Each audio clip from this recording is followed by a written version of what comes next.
Hey everybody, it's Lori from Team Wilpers, and I'm here today to talk about a topic that we hear a lot about as bike fitters, which is, am I in the correct shoe? I want to make sure that my cycling shoe is comfortable for when I ride.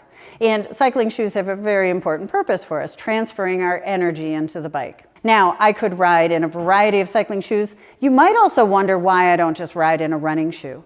But the flexy sole of a running shoe probably won't provide the comfort that I want. When I consider my cycling shoe, I want to think first of all about the length of my shoe. Is my shoe long enough for my foot? And is it wide enough for my foot?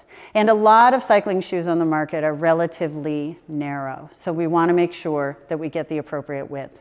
That's probably the most common complaint that we get from riders, is that cycling shoes are very narrow on their foot. Now, a lot of riders, when they have a wider foot, will get a longer shoe, and length and width are two different things. And in cycling, if I get a longer shoe to accommodate a wider foot, what happens is my cleat plate is now in potentially the wrong position. It's too far forward on the shoe for my foot.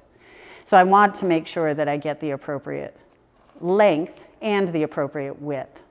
So some shoes are more rigid and some shoes are more pliable. If I have a shoe that's made of a plasticky, rigid material, it's not going to have any give, and so it won't stretch out over time. Whereas if I have a shoe that's made of a nicer leather or a knit material, that's going to allow the shoe to have a little give to conform to my foot, and I may be able to get into a shoe that's a little narrow for me and still ride comfortably.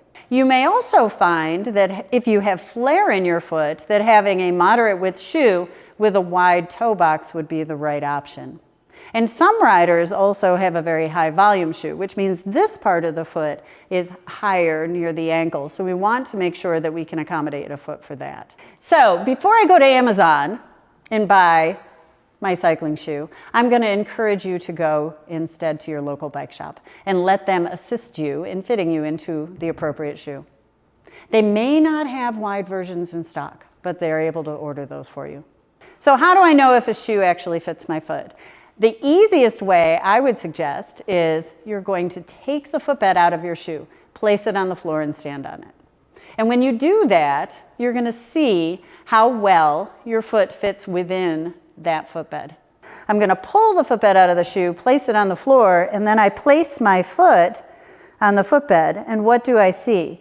If my foot is spilling over the edges, or I don't have a finger or two length at the end, then that's not the shoe for me.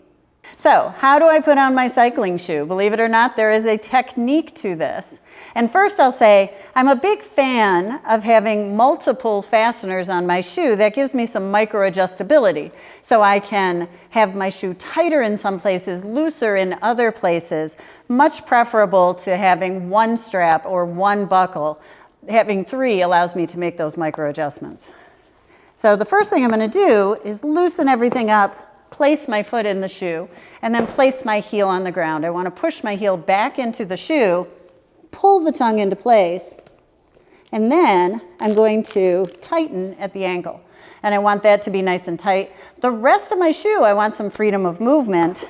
So then I'm going to adjust those so I still can wiggle my toes. Everybody, it's Lori from Team Wilpers. Happy to help you enjoy your ride.